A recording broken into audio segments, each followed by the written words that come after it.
Selamat pagi anak-anak semua. Jumpa lagi dengan Ibu Lubis dalam pelajaran IPA. Hari ini kita akan memulai pelajaran kita tentang ciri-ciri makhluk hidup. Nah, mari simak pembelajaran yang Ibu sajikan di dalam video berikut ini. Nah anak-anak, pastinya kita sudah belajar tentang benda-benda yang ada di sekitar kita kan? Nah, benda yang ada di sekitar kita digolongkan menjadi benda hidup dan benda tak hidup. Nah, benda hidup itu disebut juga makhluk hidup. Kenapa benda hidup disebut makhluk hidup? Karena benda tersebut memiliki 6 ciri-ciri makhluk hidup. Apa saja 6 ciri-ciri makhluk hidup itu? Yang pertama adalah bernapas, yang kedua memerlukan makanan dan air, ketiga bergerak, keempat tumbuh, kelima berkembang biak, dan keenam peka terhadap rangsangan. Nah, untuk itu mari kita bahas satu persatu dari ciri-ciri makhluk hidup berikut ini. Yang pertama adalah bernapas. Makhluk hidup menghirup dan menghembuskan udara. Nah, proses tersebut disebut bernapas. Makhluk hidup memerlukan O2 atau oksigen untuk bernapas dan mengeluarkan CO2 atau karbon dioksida. Nah, pada saat menarik napas, oksigen masuk ke paru-paru. Pada saat menghembuskan napas, karbon dioksida dikeluarkan dari paru-paru. Nah, selama masih hidup, makhluk hidup harus bernapas. Nah, coba kamu tahan napas selama 10 detik. Apa yang kamu rasakan? Nah, anak-anak, alat pernapasan makhluk hidup bermacam-macam. Ada yang bernapas menggunakan paru-paru, kulit, dan insang. Manusia, burung, dan kadal bernapas menggunakan paru-paru. Nah, katak bernapas dengan paru-paru dan permukaan kulit. Sementara ikan bernapas dengan insang. Nah, selain itu ada belalang yang bernapas dengan trakea, cacing bernapas dengan permukaan kulit. Nah, selain manusia dan hewan, tumbuhan juga bernapas. Nah, apa alat pernapasan tumbuhan? Tumbuhan bernapas dengan stomata yang terdapat pada daun dan lentisel yang berada di batang.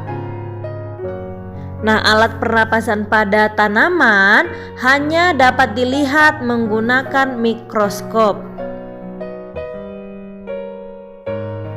Nah, ciri-ciri makhluk hidup yang kedua adalah memerlukan makanan dan air. Nah, semua makhluk hidup membutuhkan makanan dan air untuk hidup. Jika tidak makan dan minum, makhluk hidup tidak dapat bertahan hidup.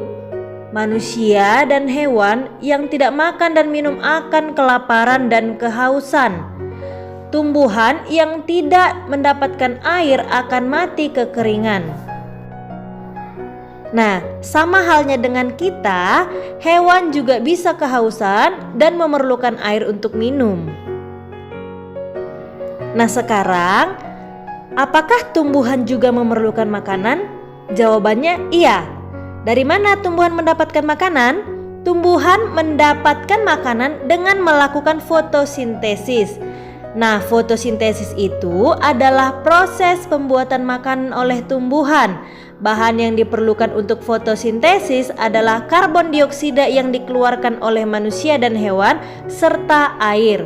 Nah, fotosintesis terjadi di bagian tubuh tumbuhan yang mengandung klorofil atau butir hijau daun, terutama pada daun.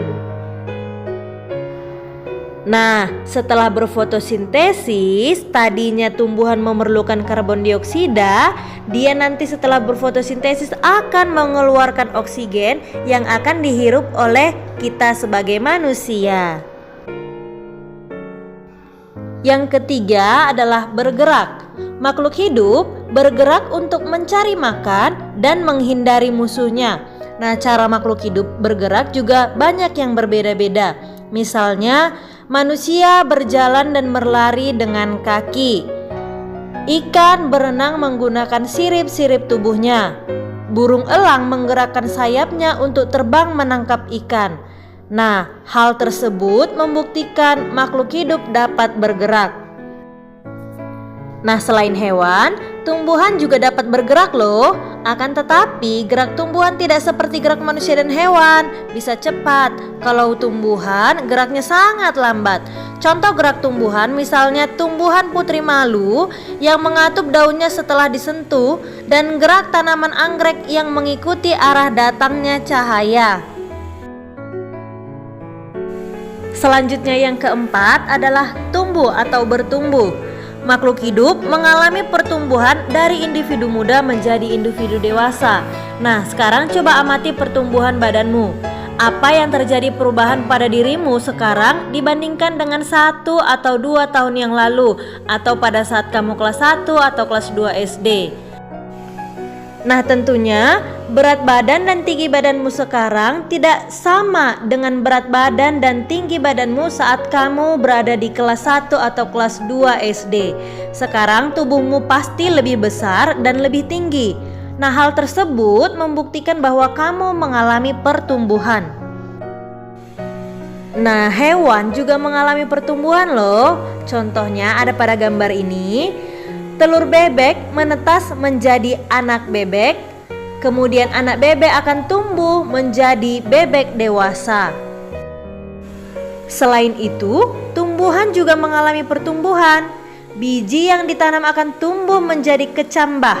Kecambah akan tumbuh menjadi tumbuhan dewasa. Nah, pertumbuhan tanaman dari biji hingga menjadi tanaman muda ada contohnya pada gambar yang Ibu sajikan. Selanjutnya yang kelima, berkembang biak. Berkembang biak artinya menghasilkan keturunannya atau bertambah banyak. Tujuannya adalah untuk melestarikan jenisnya agar tidak punah. Nah, cara makhluk hidup berkembang biak juga bermacam-macam. Cara perkembangbiakan makhluk hidup ada yang melahirkan, bertelur, dan bertelur melahirkan. Kambing berkembang biak dengan cara beranak atau melahirkan, sama halnya dengan manusia. Ikan hiu berkembang biak dengan cara bertelur beranak, dan ayam berkembang biak dengan cara bertelur.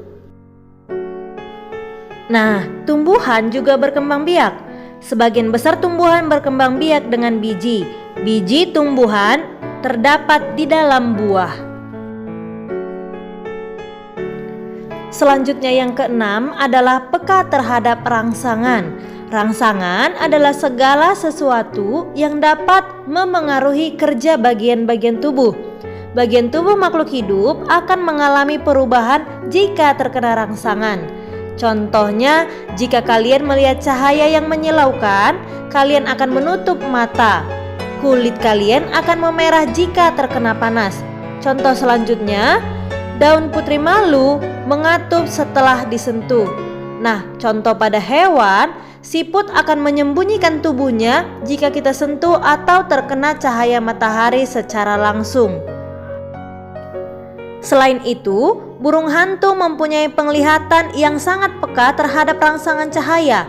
Akibatnya, burung hantu masih dapat melihat dalam keadaan sedikit cahaya. Nah, anak-anak baik, itulah materi kita hari ini tentang ciri-ciri makhluk hidup yang ada 6 ya anakku.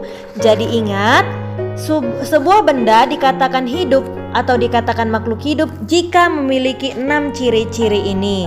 Semoga video ini dapat dimengerti dan dipahami dengan baik. Tetap semangat, jaga kesehatan, dan salam SFD.